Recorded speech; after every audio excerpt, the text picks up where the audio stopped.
All right, does everybody hear this now?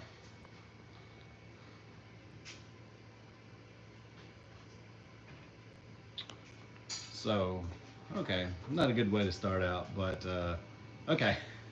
It connected the Bluetooth. So, anyway, guys, hope you're having a great Sunday. We are here at Andreas here in Charlotte, North Carolina. And before we get started, I just want to remind everybody that we have the Helen Meet coming up in June 6th through 8th down in Helen, Georgia. It is a drive, but we get together with a bunch of other 944 owners and have dinner, kind of hang out for the weekend, and there's awards and everything. But we're just here working on a few things this morning.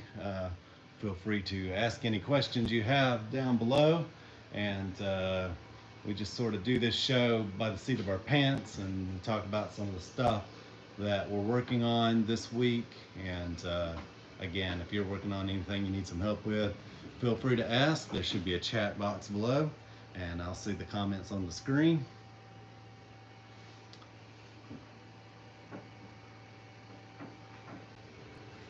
All right, so we finished this turbo up now, and we've also finished this car. We're getting ready. I was hoping to have both these cars out yesterday, so we'd have some new stuff in for the live stream, but didn't turn out that way. But we got the AC repaired in this car, and she's ready to go. It has a rebuilt in 87 engine, came in with a, my guess is an 83 junkyard engine in it, but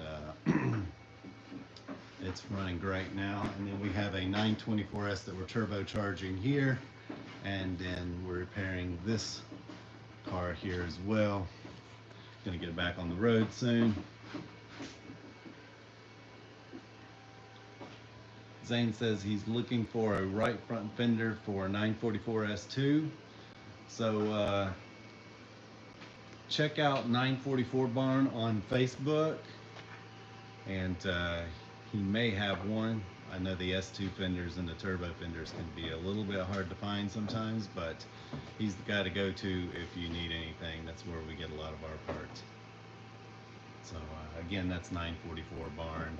He's on Instagram as well, so check out either him on Instagram or Facebook.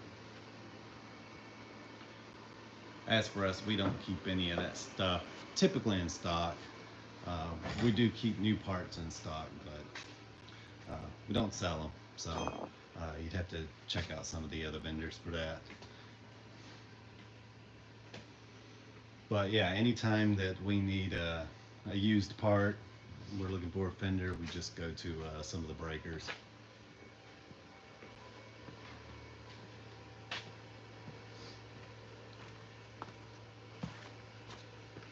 Zane says, thanks. You don't have an old body car? Yeah, I got a few 944s. I used to have a few parts 944s, but we don't sell them. Most of the parts get eaten up around here, so once the parts cars are a lot of notifications on the phone. But once we use up all the parts, we typically don't sell them to the public. Sometimes we will, if stuff we just don't use. But Burnt Pasta says hello from South Carolina. Well, hello.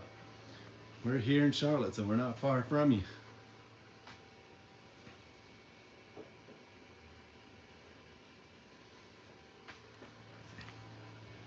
All right, so getting back to this car here, this was the one that ate up all our time yesterday.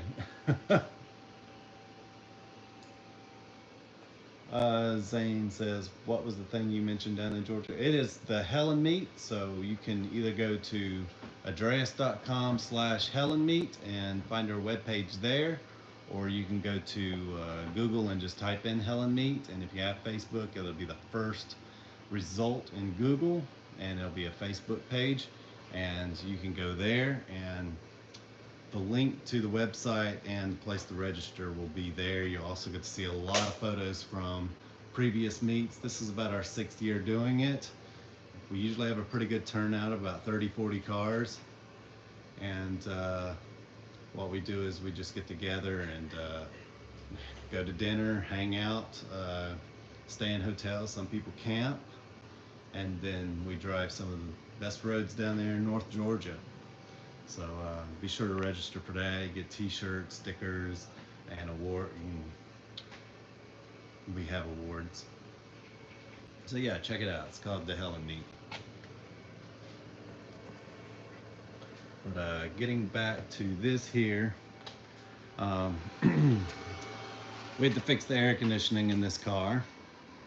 So I went over a little bit of it last week, but something we noticed that was missing was the button for the air conditioning inside here. We get that soldered in, so I'll flip the camera around. So a lot of times this button will pop off, and so you have to remove all this and install a new switch. We just desolder it, which takes a lot of time, but we solder a new switch in there. And you can see everything works now. Let me turn this down so it doesn't make a lot of noise. Oh, the battery's disconnected. Okay, we're charging the battery right now, but yeah, we replaced this switch, and we had to do that before the air conditioning could be charged. We also replaced these knobs here. One was just kind of hanging on there, and the other one was missing, so we got all that fixed now. And then we was able to charge the system.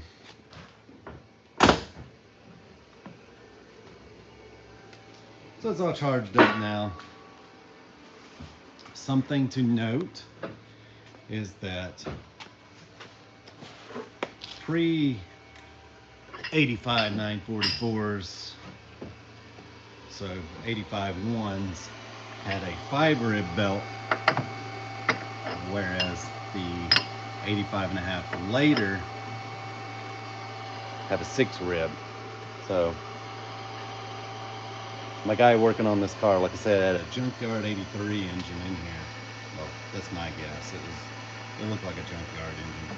It may not have been, but it was definitely not the original engine, and it looked like it came out of junkyard. So basically it's an 87 car, and we wanted to put an 87 engine back in here. But when it's usually a good rule of thumb to go with whatever pulley was originally in the car, but it's an 83, so it had the 5-rib belt, and that's it needed to be replaced because the pulley was in bad shape. It was rusted up pretty badly, so we replaced them with nice zinc plated ones. You can paint these black again. From the factory they weren't plated or galvanized or anything, so we go a step beyond here and we plate these. And sometimes we'll paint them, but the paint comes off, so not really any point. We just leave them like that. But being an 87, it had an 87 compressor and the 87 alternator, so it needed the 6-rib, and he just matched it up to the one that was on there, and you can see that burn mark, burned the belt up. So not a big deal, it happens. He did the right thing by comparing them, but well, unfortunately, you know, that's on us. But yeah, just put a new belt on there, and we put the correct one on there. I have buckets of these things, so we just put the correct 6-rib on there. But it's something to note that if you're on eBay and you're trying to find a new pulley, you got to make sure that you get the right one for your car. All right, I've seen a lot of questions go by. Let's see. Shane says, not new to Porsche, but my first 944 I've owned. I just bought my son an 87 base model after he extended his college program. Learning, really appreciate your channel. Well, thank you so much. I'm glad to see you here. Yeah, it's really turned around the past couple of years when I started working on these 944s. Didn't really know whose cars I'd be working on. It started out as just sort of a after work project. And now I'm getting guys that are like, you know, I own a 911, but I'd really like to have something that's bulletproof and I can drive every day. And so I got a 944. And once you go through the cars, they're wonderful cars, and then you get to enjoy them because you don't have to really worry about devaluing them. I own a 911 myself, and yeah, I can't drive it every day. It's just you know, Haggerty. It's fairly new and don't want to just rack up the miles on it. When we first got it, we did, and it just didn't make any sense to just put, you know, 30,000 miles on a brand new car. I'm not saving her for anybody, you know, I'm not saving her for the next guy, that kind of thing, but you know, it just doesn't make sense when I can just enjoy my 944 and have just as much fun. Let's see. Planning to come to the Music City group from Nashville to Helen. Oh yeah, if you're planning to, for everybody else, he said that he is coming with the Music City group, and today I'm rocking my Music City 944's Carhartt that they gave me because I'm an honorary member, and I appreciate that. Shout out to them. But yes, if you are planning on coming to the Helen meet, there's several groups from around the U.S., around the area. I've seen them come as far from Connecticut and Massachusetts. So if you're planning to drive down in a group, then there's a group on Facebook that you can join, and you can all drive down there together. Someone says, come to Canada, bro. Somebody has asked me if I would come up there or at least FaceTime them to give them some advice with their car, and I might be into doing that. So I do sometimes FaceTimes with people to help them fix their cars. Let's see. I see so many 944s with large wheels, wide tires. It looks cool, but I think it kills the handling on these cars. What do you think? So, yeah, I've done a few live streams where I don't necessarily make any friends, but I'm more of a stock wheel guy. I've had a few 944s that I've purchased, and they've had 17s and 18s on them, and it's just, they drive awful to me. It feels like a wagon. I went back and put Fuchs or phone dials on those cars, and they drive like a dream afterwards. A lot of times, especially if there's any kind of spacers on the wheels, it's going to accentuate and exaggerate any vibration, and it just seems to make it worse. But yeah, definitely the bigger wheels, it's not always the case, but in my my experience, whenever you get those bigger wheels on the car, especially if you put it on an early car, it's not so bad on the later car, but the early cars, and you have to put the spacers on there, and even the ones that have the wheels with the built-in spacers, you get to 55 and it's just atrocious to drive. Not to mention that, you know, the suspension isn't really set up to have no buffer on the wheels. In other words, like with a 15-inch wheel, you have a lot of pneumatic pressure there to buffer you from the potholes. And modern suspensions they're built for the bigger wheels and don't necessarily, that makes sense. You know, the suspension's meant to kind of cope with that extra, the bigger wheel that has less padding between you and the road. But on these cars, it's not really set up that way. It feels better with a 15 or 16-inch rim with a lot of rubber to give you a little bit of more isolation from the road. Formula One Junkie says, what is your labor rate? At the moment, it is 125. If we FaceTime, it's 100. But the way things are going, and it may go up. But the cars that are here will, of course, keep that labor rate. But new cars coming in, we may have to go up. We are getting ready to expand big time.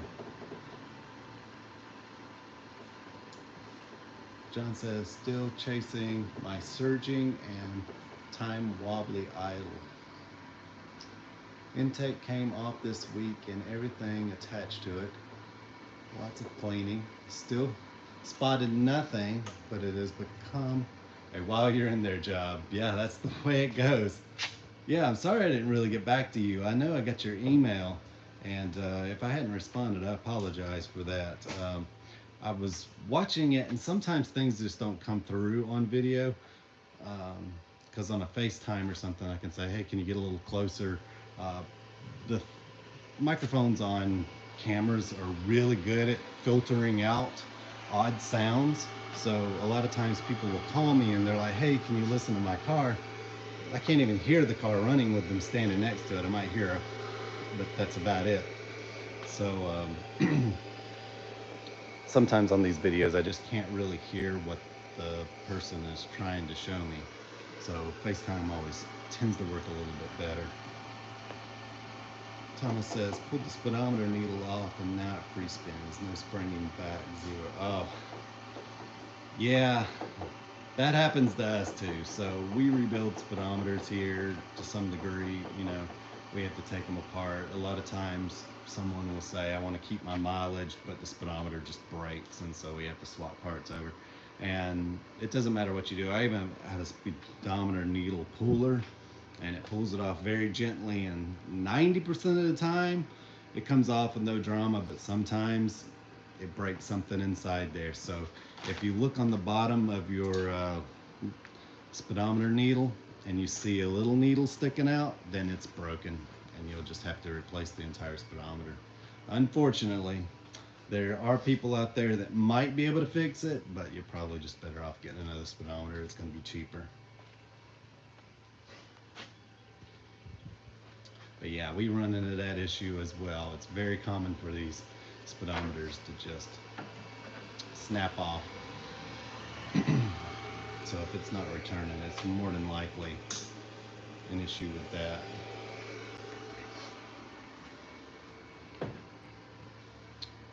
Don asked, will 944 Fest shift to VIR permanently? I don't know. I don't have the inside scoop on that, but I would have to ask Travis, but I wouldn't think so. I think he does this every 10 years or something. He'll sometimes have it at VIR. And 2015 and 2016, he had it at VIR. So I guess it's just every 10-year thing. So we'll see if it continues. But I personally wouldn't think so. I think he likes the other track, but you know, I don't know. I don't want to speak for him, but I just kind of look at the patterns and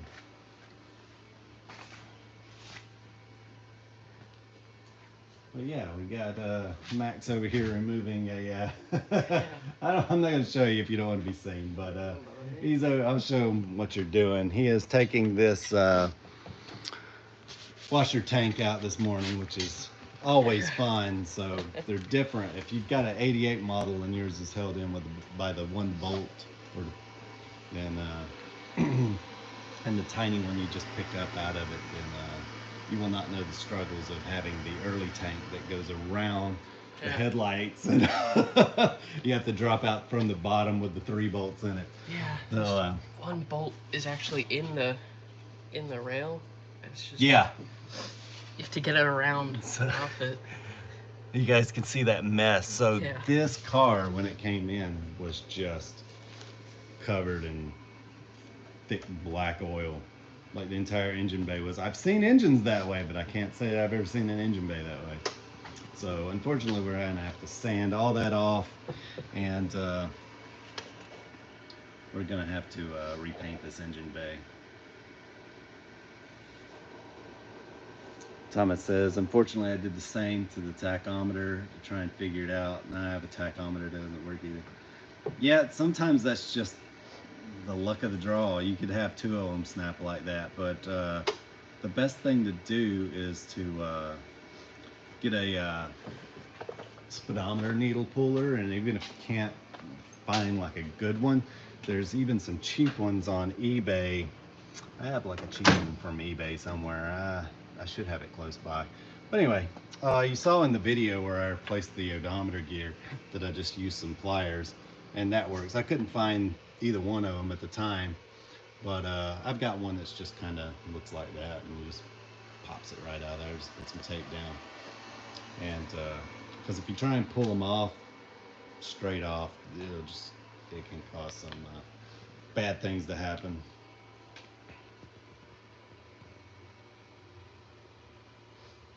Yeah, Don says I would definitely stick with the late models. Yeah. But yeah, I don't know how this is a beautiful car. It looks to be 90% original.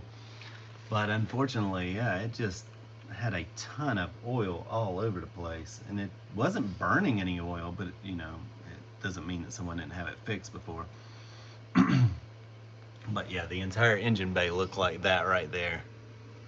We've got it pretty much cleaned up now. We have replacement aluminum tape there that we'll put back up there, and we'll get that all cleaned up and make it look nice, and we'll repaint all this engine bay here.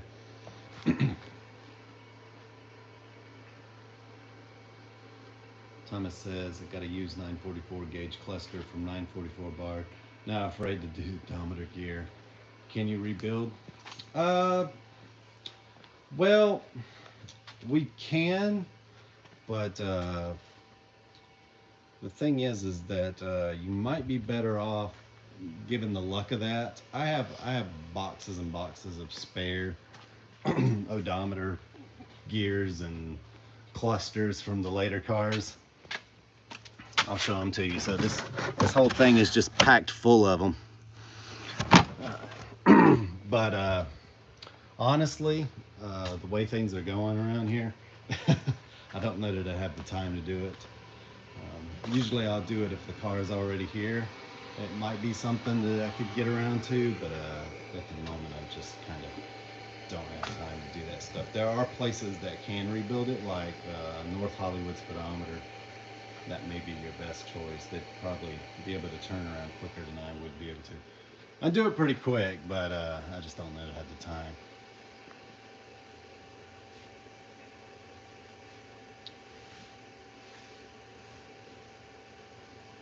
John says, any tips for cleaning around the AOS bottle that gets pretty bad? So, lots and lots of degreaser and a nylon brush. So we use a special degreaser here.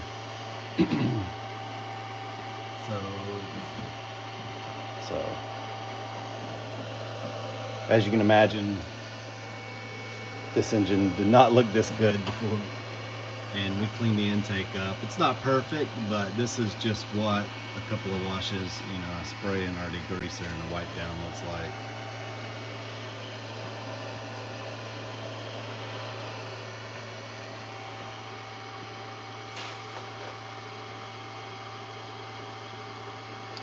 Bjorn says, greetings from Iceland. Well, thank you very much. Greetings to you as well. Hope everybody's enjoying the live stream and having a great Sunday here. We just get together and take questions, and we just kind of play it as it goes. Just have a little bit of fun. I want to thank you guys for hanging out. We're just talking about some of the stuff here. Next week we'll probably have some new cars in here, since these are pretty much done. And I don't think you guys have seen very much on this car, but we have the engine ready to go in it now. We've just got to prep the engine bay, and I have not had time to do that. We're also rebuilding a trailing arm set here. It says, what's your opinion on the short belting, the short-term bypass for the AC compressor while getting ready to convert to 134A? The short belting process? Are you talking about if you just take the compressor off and you just run a belt to the AC, the alternator? So you're just deleting that? And to bypass the AC compressor while getting ready to convert to RO. Oh, okay. So I've done it, but a lot of times when we have done that, so I've even made a little excuse me, a little alternator bracket. I took my AC compressor off like my first 944 because, you know, I was 20 years old and I wasn't affected by heat. But I took the AC compressor out of my car, and I just used a shorter belt, and I used a little bracket off a junkyard Ford engine to make it where I could actuate or extenuate my alternator and then put a nut in it. And I did it that way and used it for years, and I've done stuff like that over the time, but I don't do that anymore. So I've done it, but nowadays it's like I'm older, I want the AC to work right, so if you want to just delete the AC, I don't know why you'd have to do it. If the AC compressor is locked up, that'd be about the only time you'd have to do something like that, but you'd have to take the AC compressor off anyway, and you're better off getting the AC delete bracket. Go with the European version, go on eBay and try and find that. It's a lot stronger than the aftermarket ones, they just break. But if the AC compressor is not locked up, then you can just leave the AC compressor on there and it'll freewheel.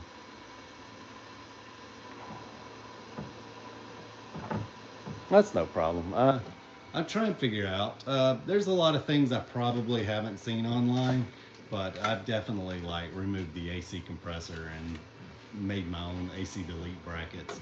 And the ones I've had worked pretty well, and I even bought some that were aluminum and they broke, and I finally got a European one for that car, and then that one lasted for years, and eventually I just put the AC back on the car because I'm old and I can't take the heat anymore.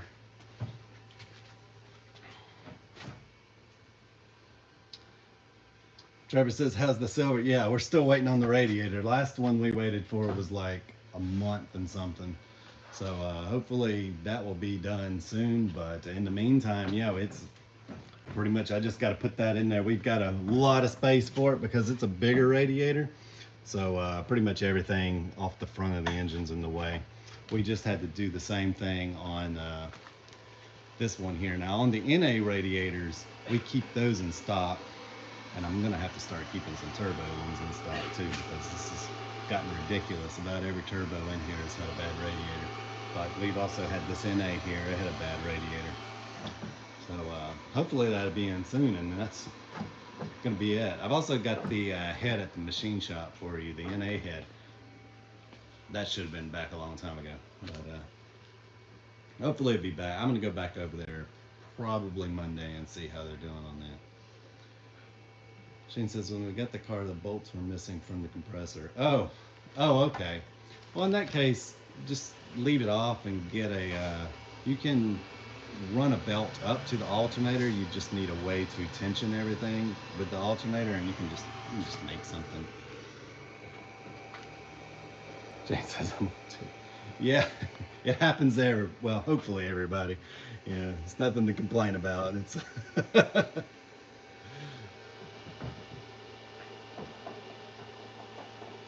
yeah, hopefully we'll get this stuff. Unfortunately, we'll see how this goes. But one of my best mechanics left. He took another job, so it's not another mechanic job. He's just young and wanted to go off and try new things, and you can't blame him. So it's been a pretty interesting couple of weeks. But yeah. We had to switch gears and got to try something new around here. So I've been just trying to hold it down. What caused the speedo to stick briefly around 0 and then pop up to 20 miles an hour and start from a standstill? So, what year did you say it was again? 87?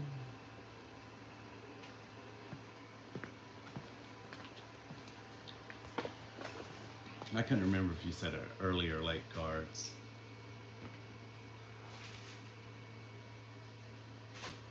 It could be. It's a late car? Okay. So, I haven't really seen that with later cars, but my guess, the easiest and the cheapest thing to do with a later car, anytime the speedometer is going out or you're noticing something weird going on, it's not always the case, but it's the simplest thing to try.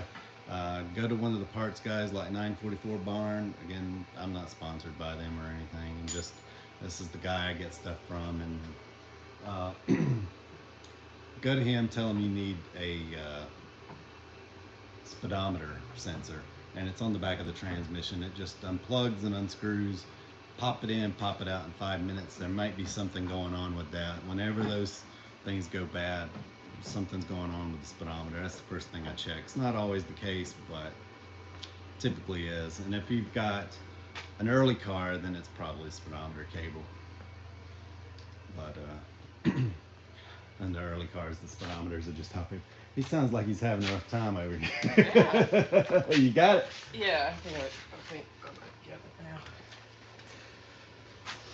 Cool.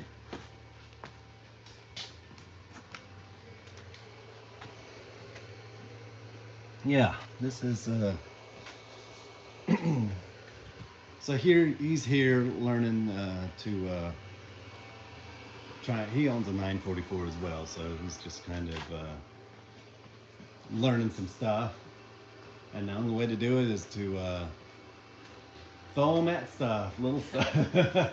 We won't be building engines tomorrow, but we'll get him there though. That's the important thing. You gotta start somewhere.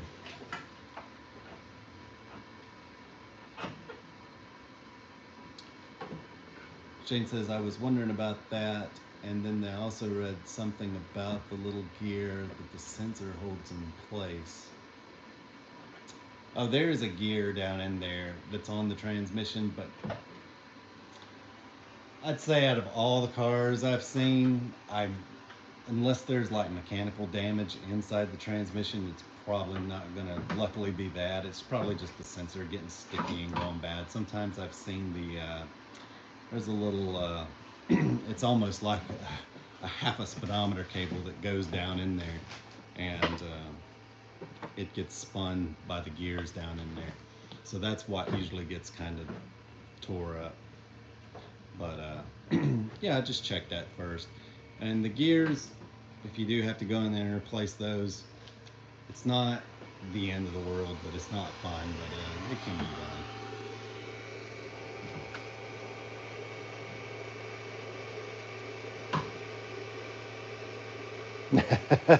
Ton says, I heard no profanity and tools getting. Yeah, we don't do the. I think I told you guys one time I thought it'd be fun if we did like some spoofs around here. Everybody's like, why don't you ever like get upset about things? It's like, don't do any good. But there's some cursing sometimes around here, but I don't think that he does. So I don't think you can make him mad enough to curse.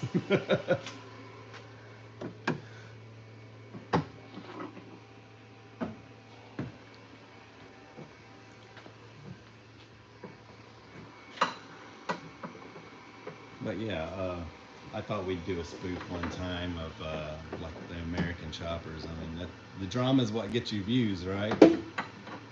Start throwing tools at people. we were gonna do like an over-the-top version of that.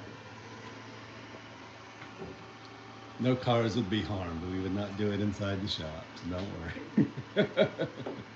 it'd be made of plastic, and that's the sad thing. Is like, if you tear cars apart and you just wreck them, it gets millions of views. If you put cars together and make them like new, and you get 20 views, that's the sad reality of life.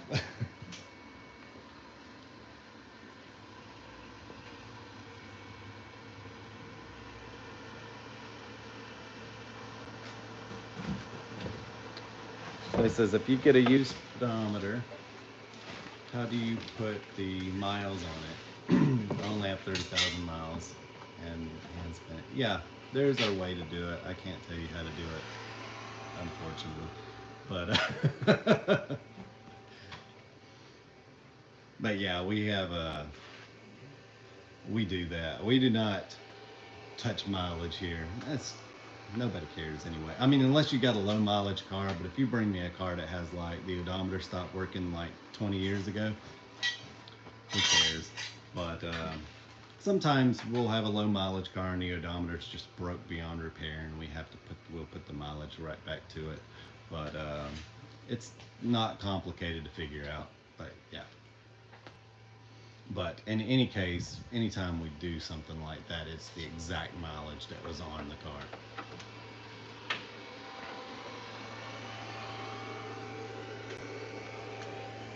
I'm not into rolling back odometers. No thanks. But it doesn't. To me, it doesn't even matter. It's like I just want whatever the thing says anyway. I just want it to work. And a lot of times we'll get one, of course, like it'll say 168,000 miles on the odometer, and we put one that says 186,000. Unless the owner specifically states that they need that mileage, then it's like, you know, I'm not going to touch it.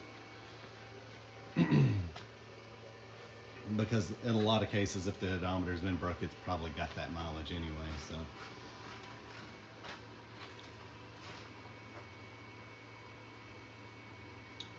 So Robert asked, what did you think of the VIR 944 Fest? I've never been there. So I only went to the 2016 one. There was, I think they had it there in 2015. I went in 2016. I don't know what I was doing in 2015. But I think I went to the 2014 944 Fest, but I missed 2015 for whatever reason. But I had a good time. It was okay. It's hot. And there's a lot of rocks. So this year we have a villa, and I think we got the last villa because they told us it was going to sell out quick. And my wife says, do you want to get a villa and then like maybe share it with some people? And I was like, I didn't see the message, and then it was late night, and we just had to snag what we could get. So since it's so close to us, I'm going to be bringing my wife this year. But that year in 2016, I did sleep outside in the thing. So you've got to bring an air mattress if you're going to sleep out there, and maybe bring some air conditioning. There was a few times I got up in the middle of the night and just went to the car and turned the AC on. So we don't park the cars. Then we may be doing, you know, this year it might have changed a little bit, but the campground at the time, you had to actually walk out to the cars, and then you walked into the campsite. And so I would just walk off in the morning and go sit in the air conditioning for a while. And but yeah, it's really nice there. I don't really have a preference on either one. But, yeah, just bring me an air mattress no matter what. But being September, it shouldn't have been that hot. Maybe it was just a hot year in 2016, so maybe this year it might be cold because, you know, I've been to some hot Ohio 944 meets, and then this last year was pretty cold. So you just got to kind of pack for everything. So don't mind me, it might be cold, and then you're saying, well, now I brought all this stuff because it's hot and then it gets cold, because that's how it was the other years at 944 Fest. I froze this year.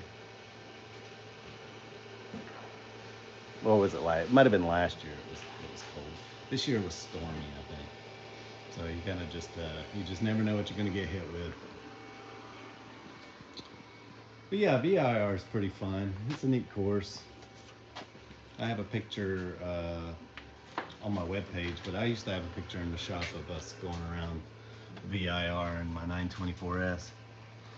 I'm just checking out what he's doing over here. Yeah, I got off the bolt, so I'm just gonna take it down, take it out now. It takes like a long time to remove these things, and like the sad thing is that the headlight motor was already out of place, and then that's, you know, you got to add that to the time. So he's getting ready to drop it.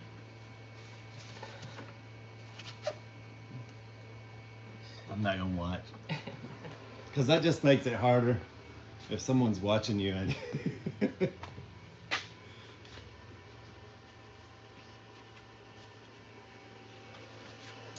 So if any of you guys have been to the one at VIR, give me your thoughts on it. A lot of guys, I think they really like that track, but I don't know. I haven't driven Nelson Ledges and VIR. Like, I haven't raced on them, so I couldn't tell you about the track qualities and what's better, but I've driven around them, but I haven't raced on them, if that makes any sense. So my plan with my other 944 that I just bought back in September now, but still new to me. The plan with that was to do it up as a race car and then trailer it to 944 Fest, and then I would actually have a race car to then we could reading comments sometimes. So anyway, I wanted to build that car, make it really nice, turn it into a race car, drive it around Nelson Ledges, and then put it on display at 944 Fest. And also, if we go to BIR, I can race it there, and I can have a little bit of fun. It's going to be my little project toy car, but that hasn't come to fruition yet. But none of that did, because I was going to. Not only was I going to do that, but I was going to buy something to tow the cars with, and instead we got a sports car. So, so someone says, show all the cars, please. So right now we've got about we've trimmed them down a little bit. Some of these went home, but over here we'll start at this end. We'll just show the ones in the shop. My 87 Turbo has a stock engine without modifications. After a track day, I saw the tailpipe was pretty black and sooty. Maybe I'm running a little rich. Is there a way to test this? Was it just a little sooty? I wouldn't worry about it too much after a track day. If it's all over the back and it's kind of oily, it could be a turbo issue, but if it's just a little, it's pretty common. My turbo, I would start it up in the morning, and if my car was parked behind it, my silver BMW, if that was behind it, then it got splattered with gunk in the morning.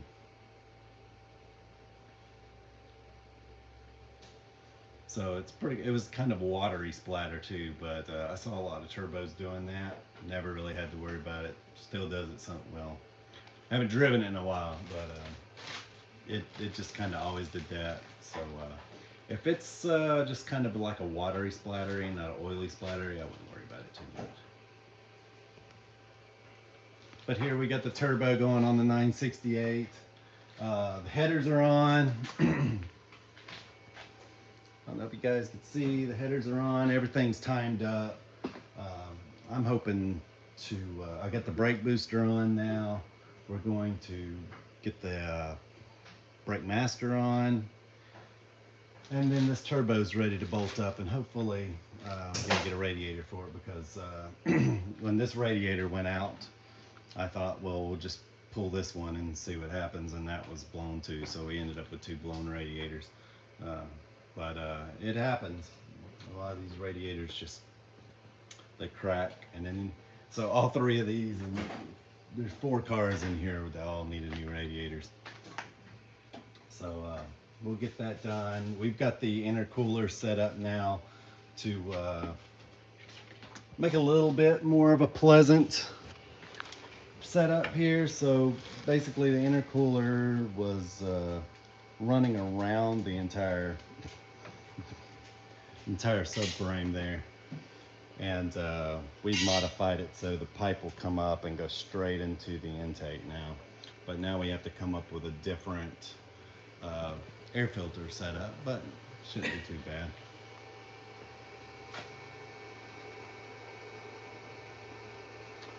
Robert says, does the DME set mixture to rich at wide open throttle, pushing it hard to surface? Yeah, it does. It's a little richer, especially if you are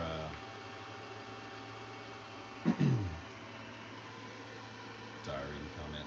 But yeah, it runs a little bit richer. No real way to dial that out. It's kind of a safety thing.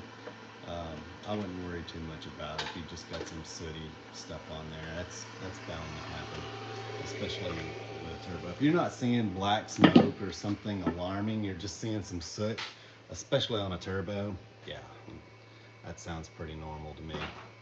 My entire back, and a lot of guys that I know on turbos, they would end up with black watery soot just at idle, and that's just the way just the way these cars do.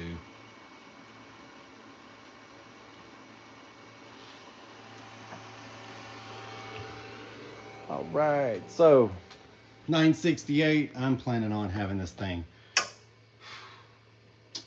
well, it's close, we're getting there. this car is pretty much done. I hadn't been able to get it out. I want to get it out. It's been raining and I didn't want to take it out in the rain. This one here is another one. We didn't take it out in the rain, but we ended up with a fiasco with it yesterday. And just remember those, use the correct belt pulleys on there. That's on us. We got it fixed though. Air conditioning's ice cold now. He's taking this back to Savannah, Georgia, and he doesn't have to worry about a super hot summer. This car here is a 87 924S. It is a beautiful car. I'm going to take these off because people want to see the car. So this last 10 minutes or so, we'll just kind of show some of the stuff. So we've taken the nose panel off because we're going to have to modify this to fit an intercooler. Like I said, this car came in and this was what we found. That's the entire engine bay look like, that one little spot there. He now has the windshield washer tank out. You see, it doesn't look too bad. We'll clean this up and it'll look really nice. We have some stuff that'll clean that up and make that look almost like brand new.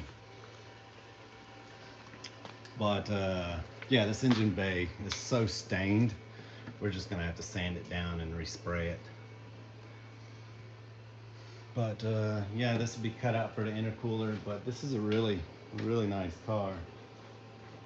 But she's getting a turbo engine. I don't know if I mentioned that yet. So this one is getting a 944 turbo engine. We usually put about 300 horsepower in these cars.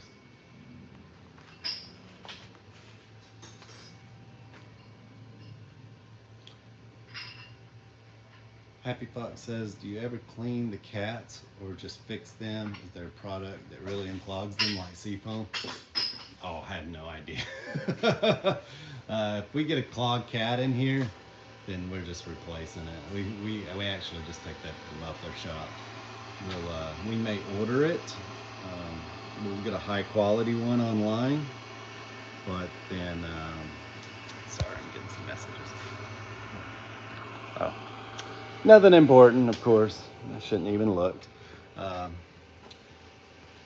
yeah, if there's a clogged cat here, we just take it to the muffler shop and have it done. Like I said, we'll order one that's a higher quality than maybe they have in stock. We're not going to just throw anything on there, but that's how we do it. I'm not going to try and clean them or do anything like that. It's not worth the time. There's a lot of stuff that is just better to farm out and have it done right the first time than try and go in and try and clean it. It costs you more money than just replacing the thing. I need to change the oil feed ring on top of the turbo. Should I change the oil drain O-ring at the same time? Are you talking about the one underneath the turbo? If that one's not leaking, that's not a fun one to get to. That's going to require removing the entire turbo and everything else. If that's not leaking, no, I just change that O-ring and see if it still leaks and then go from there. But a Happy Fox says straight pipe then. Yeah. I didn't say that, but I don't disagree with it. But I will say, like, a lot of these cars here have straight pipes, and I had nothing to do with it.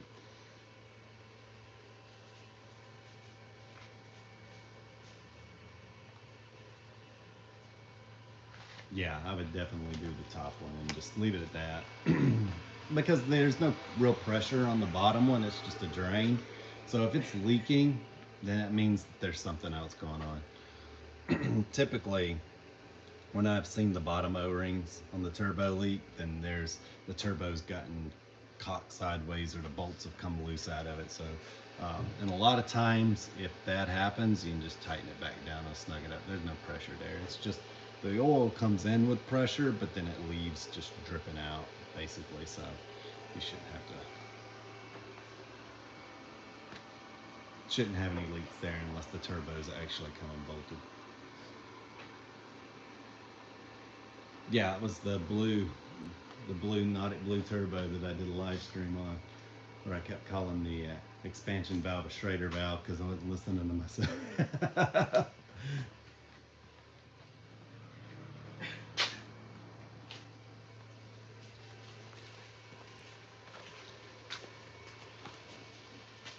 And let's see.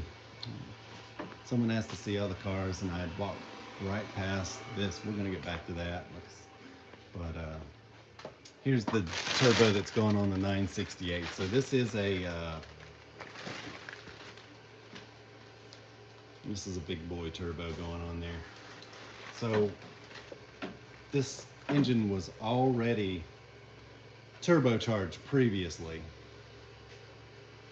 and was a running engine, but we decided to break it down. So there's two ways to do this. There was, you take a 968 engine and you sit around for years and try and fabricate all the parts that need to go on it,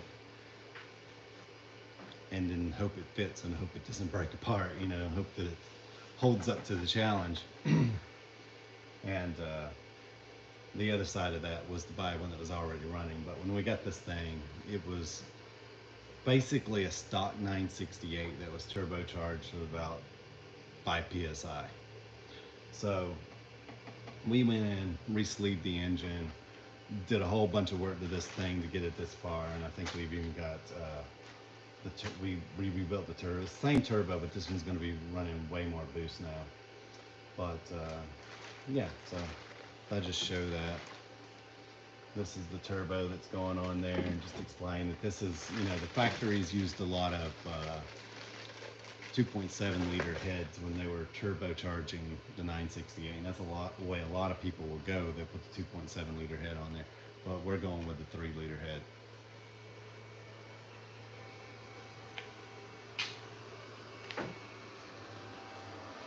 So what age do cars become deemed a classic officially in the US?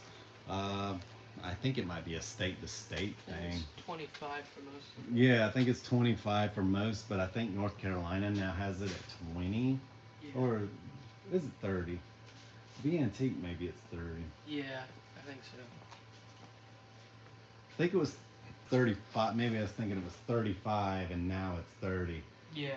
I think that may be it. So I think it's mainly state to state. I think it's 25 overall, but to be antique in North Carolina, and that means that you no longer have to do any safety at all, good or bad. But I mean, if you own a car that's over 30 years old, you pretty much know how to work on it, right? So I guess they don't worry about it.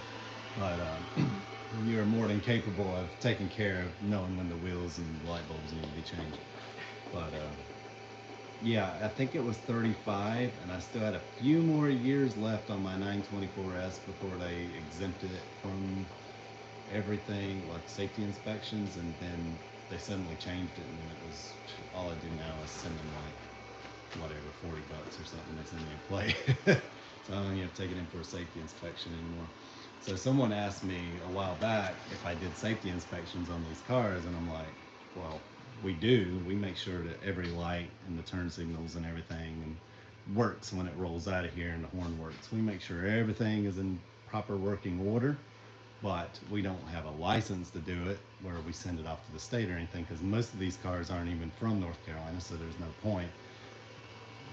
And secondly, North Carolina don't even require it on these cars. So, but yeah, we make sure everything, we try and make sure everything, if the fog light's out and I don't have the bulb, then you know, it is what it is, but we try and make sure everything works. Because usually when they're leaving, it's like the last 5 minutes, it's like, okay, everything works. The fog light's out, well, he'll be here in 5 minutes, kind of deal. But if I have it, I will change it, but you get the idea.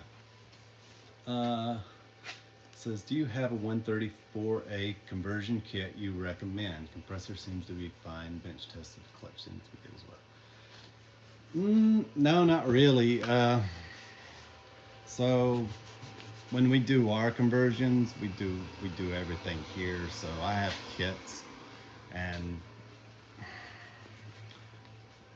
I'll show you what we use here. Basically, I think a lot of this stuff, we just go on Amazon and we get a huge Yeah, everything's been moved around, but we'll get a pack of fittings for the R134A, and then the compressor is going to be the same. We just have to make sure we put the correct fluid in there. It's PAG 46, and then once that's filled, then we put the adapters on. And in some cases, we don't use the adapters because the adapters are fitted or leaking. Sometimes there's something wrong with the factory fitting on there, something, and it just doesn't want to seal correctly. It could be the Schrader valve down in there, so we just take it off and don't worry about it. But there's no kit that I know of. We just kind of. So my last question this round is, no, it's no problem. Hey, keeps the live stream going when you get a lot of questions. And everybody, don't worry about asking a lot of questions. It helps keep things flowing, and it makes things more entertaining because nobody wants to hear me just ramble and talk about nothing. So, and a total noob. What does Andreas mean? Okay, so all right. So everybody always asks me where this comes from. So that was well, I had a bunch of old screen names from like back in the AIM days. Everybody remembers being on AOL AIM, AOL Instant Messenger. So way back in the day, I had like 4 or 5 names, and then I just decided, I'm like, hey, I'm gonna come up with something that I don't have to be Brett B 5267, you know. I didn't want a number after it. And then I came up with something unique. I was like, oh, now I can just be that. I can be Andreas, and it sounds kind of Greek mythology kind of stuff, just kind of something I made up. And that's about it. And I even gave it a definition. So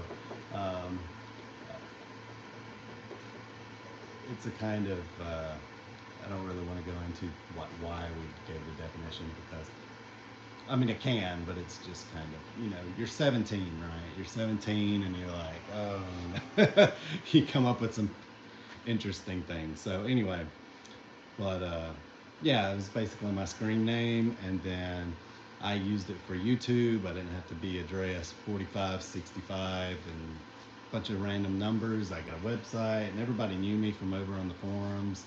And then I moved over to YouTube, and I just kind of kept that name, and then I just transferred it over to business. So it just kind of made sense that since everybody knew me as that, I just kind of kept it.